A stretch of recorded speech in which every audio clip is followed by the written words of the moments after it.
Hello, wonderful people. Welcome back to my podcast. Thank you so much, as always, for listening, for being here, for taking the time to listen to my voice. It means so much. It means a lot. I am honestly enjoying the slow growth that I'm making. I have big plans for this podcast, and I'm just very happy, very happy. I'm taking a chance on myself and on just like trying out different things. So your support means a lot. Um, I am hoping to get 100 listeners by my birthday or by Christmas. Either way, I'll be fine. Either way, I'll be very happy. But please don't forget to like, don't forget to follow, don't forget to share. Please comment. I want to start having Q&As. So please comment. It's gonna be very interesting. So yeah, thank you. In this episode, I wanted to talk about the Genesis story that we started talking about the other week, and this one I wanted to focus on coming to America. I wanted to focus on what I was expecting versus reality. What is like my feelings towards it when I was growing up and now. And so yeah, so let's begin. So in the last episode, we left off with my family moving here when I was 10 years old. And I think people don't understand how America is sold to the world, right? Like America, Europe, and Australia, Canada, like just how the West is sold to the world. I never thought there was the ghetto, what we know as the ghetto in America, right? And this is interesting because when people see pictures of Africa, they see pictures of poverty. Like now it's starting to change when people are also seeing that we have beaches, we have beautiful islands, we have buildings, we have roads, because when I used to see Africa from the perspective of American, it's like, where Africa are you talking about? And this is coming from a girl who grew up in a refugee camp, by the way. And I still felt like this is a misrepresentation of Africa. We are not poor, we don't live in dirt roads, we are not, so, but the display of America is so beautiful. It's like big buildings, amazing houses, clean road, and I'm like, then you come here, you're like, what's this? Like, yes, there is the clean roads, the amazing buildings, all of that, but because the full picture is not shown, when you actually see the hood or you see crack on the road, I think I saw my first dog poop in America, because I have tried really hard to go back to my childhood and kind of like point out the time I've seen dog poop on the floor, like on the side of the road in my life. And I never, ever, I can never recall a time that I've seen that in Africa. But when I came here, you see dog poop on the road in a place that is supposed to be paradise, in a place that is supposed to be clean, white as snow. It was so interesting. I think that was the first cultural shock that I had, was like, wait, there's dog poop on the floor? Like, what country is this? Right?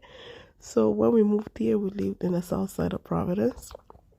And the first, the other cultural shift was seeing other, I don't know how to say this, seeing other minority groups, right? Seeing people in lower classes, right? And I so for some of you listening, be like, wait, what? You did not think they were like a lower class in America? Not consciously, right? Because when you think about America, or when people, especially people in Africa or in third world countries, when they're looking at America, they're looking at it as like an economic paradise, right? A lot of people will tell you, I want to come to America to realize the American dream. I want to come to America to work, because they're coming from places where there's no job. You have engineers, you have doctors, you have economics with like bright future but no job. There's nothing, there's not an avenue to make it for many people in these places. So you view America as an economic paradise. You view America as a place where you will be well off. So if you're coming from those perspective and then you come here and see people who are now well off, you're like, what's going on? I thought everyone have a job in America, a good paying job, right? And even a McDonald's job to somebody who in their country can work months after months and not be paid is a good paying job, right? So the standards are a little bit low. So when you see people who are like, you're hearing, because when we came here, we came here in the middle of the political debates, right? We came here in the election year of Barack Obama. So you're listening to the discourse, you're like, what are they talking about? The same thing that they're talking about is like similar problem. Not totally the same, but similar. And I think people always, especially minority, always ask like, why do immigrants vote against their interests? Like they are black or they are minorities, they are this, they are that. And I think they don't realize that telling a person, I will cut your taxes or I will take more money away from you, is something that they are used to in their own country and they did not like it. So when someone tells them, I will cut less taxes, you have more money, it has nothing to do with the current political environment that they're in. It has something to do with their feeling of stability that they never had, starting from the countries in which they're coming from. Like I want to make an extended episode of that, on like why immigrants sort of like Republican policies economically, because I feel like even I've been accused of being anti-black because some of my belief are not democratic or not democratic, but do not align with the Democrat Party. And so people be like, why are you voting against your interests? Like you just don't want to be black, you just want to be blah blah blah. So it's like you have to understand where some of us are coming from, right? So yeah, that was the other cultural shock, is like finding out that there was lower class, finding out people were in poverty, finding out like some people go work days and they still get paid, but it's not living wages. That's a big cultural shock, because you're like, how in a land where they promise you the American dream, this is possible, right? The other cultural shock was the language. For me, there was always this understanding that everyone spoke English, right? I did not know that English was not the official language of the United States, like on paper. So when I went to school, most of my class were like Hispanic students, and me and two kids from Thai were the only other in our classroom. And you had teachers who spoke Spanish, and we're like, are we not supposed to learn English, right? Because again, when you are in Africa or something like that, you think you're like, oh, I'm going to be speaking English. I'm going to be learning, I'm going to be interacting with like white kids. And not because white is better, but because that's the face of America abroad, right? And retrospectively, now as I'm traveling and I've won federal scholarship that have allowed me to go abroad and everything, we are dismantling what the face of America look like, right? Because through the Fulbrights, the Gilbert, we have sent like people that a lot of foreigners do not know because the face of America is usually white. So when we're in Africa and we are expecting to interact with white people, it has nothing to do with thinking that white is better. The information is just like the predominant people are white. So you are thinking that you're going to be in school with like white kids, You're not thinking that you're basically going to be in Dominican Republic in your classrooms, right? And I'm not saying that as condescending. I'm just saying that as like the culture shock, right? The what you expected versus the reality of things. The other cultural shock was how individualistic Americans were. Like now I can see the community aspect of, Americans. However, it's very individualistic in the sense of like it's rare to know your neighbors. It's very rare. Like when you're coming from a place where you can go to your neighbors and ask them for sugar and ask them for like, hey, do you have flour or whatever. Where there's that sort of collaborative way of living. To come here, you're like, well, my problem is my problem. Don't mess with me and I won't mess with you. That was a big shift. And growing up was interesting because there was not an expectation like that the people in your life will last a long time. Especially for me, because like I never been to another school with my friends. Like the friends that I had in elementary school, I did not see them in middle school. The friends I had in middle school, I did not see them in high school. So it was weird to. So right now, I can't say like I have good friends that I've known forever, but it's like when you move and when your lives change, you guys kind of like grow apart. So there's a lot of like growing apart in the United States, whereas in Africa, you're like, oh, we go to the same school from like here all the way to college, right? So yeah, and then the other cultural shock was race. Race was another cultural shock for me or for kids like me, because I remember I was having a discussion with my best friend who currently lives in Australia, and one time she asked me, she said, when we were young, no, she was telling me about like the like her experiences with how people interact with her because of a dark skin and everything.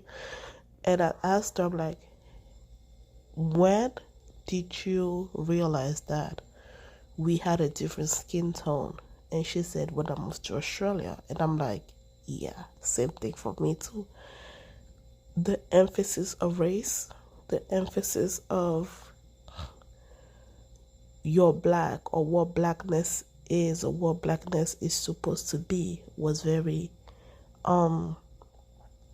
interesting, like was very foreign to me. And it's something that I struggle until today, because I remember being a kid and just interacting with like black American kids, and they would just ask me questions like, you're from Africa, right? Right? So do you guys do this? And I'd be like, no. Be like, are you sure you're from Africa? Or like, do you drink Kool-Aid? Or I remember I asked somebody the difference between cornbread and corn muffin. She lost it. She like, but I thought you were black. And I was just like, what does that mean, right? So the introduction to blackness was, ooh, uh, that's a long story. Was hard. It's still hard. Um, that was another cultural shock. The other cultural shock was the interaction with police, right? So as an African, because policing has been a colonial aspect in every country that have been colonized, I did not know that the police was there to serve and protect you. I think I'm gonna make another episode about that because it's sort of like we never thought police was part of the community. We always thought police was another thing, right? We only see police coming to arrest people or beat people and everything. So the first time I saw a news about a police officer helping a pregnant woman on the side of the highway was like, oh my God, police here are good. I swear to God, the standards are very low. The standards are just low. Like, wait, that's what they do here? Oh my God. I would tell you, I would have never fathomed speak to a police officer in my life because from where we're from, the police is not there for us, you know?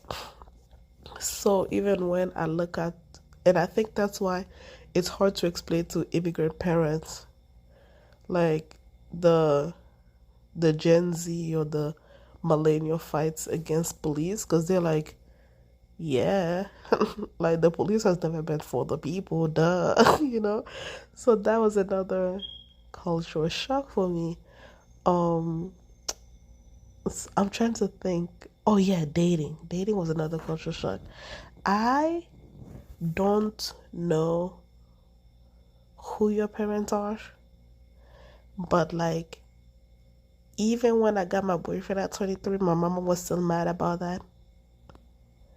So I was flabbergasted when like my 14-year-old friends would be like, oh yeah, like, I have a boyfriend. Or I'm flabbergasted now when my students who are like 8 or 7 years old would tell me like, yes, miss, I have a boyfriend. I'm like we play mama and papa when we were kids. We play those two games. But you would not fathom openly telling adults I have a boyfriend at those age. Like that was like flabbergasted. It's like, wait, what? Who let you? Like your parents know? So it's like, no. Like I said, I had my first boyfriend at 23. But one of my best friends is gonna be 26. She never even had a boyfriend, never had a kiss, nothing. So it's like these people are out here having boyfriends as a young, losing their virginity as like that was what grown people do, right? That's what grown people like do. So it was so like in my mind it was so foreign to me. So yeah.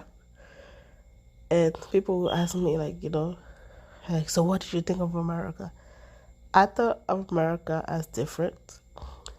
It was hard to dismantle, like, yes, it's still an economic paradise for somebody who come from my background.